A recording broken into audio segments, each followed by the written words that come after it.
Keibek chi lungsim pen thuni na om thei khanna Keibek loina na piang thei lo ding ki phat sang na mo ani na changina Keibek ina gen de na hak san na ai zung na to sha phreu chi bangina kineu num mu na mo nang begin thok phreu Keibek china phreu ai kele Keibek ina bangma sep zo nei lo sumlo pai zong nei lo chi phreu to bangina ngai sun na Keibek chi pen thuni na om hi khanna ki phat sang na khanna kineu mu na to hina Keibek li chi lungsimina ani na zo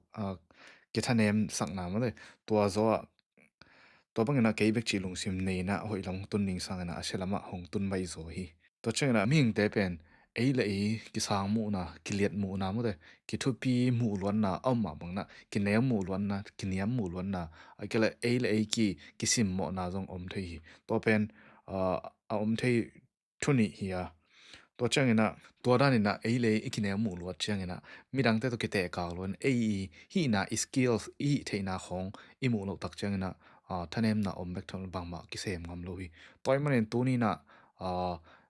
nangma bagana midang ten jong thanem na ne hi nangbek akichian lo de ai kele nangbek ina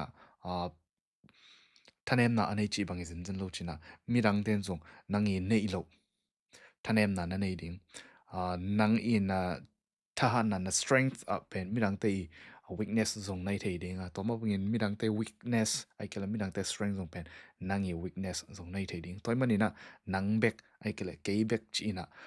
enun tang na isep ngam ding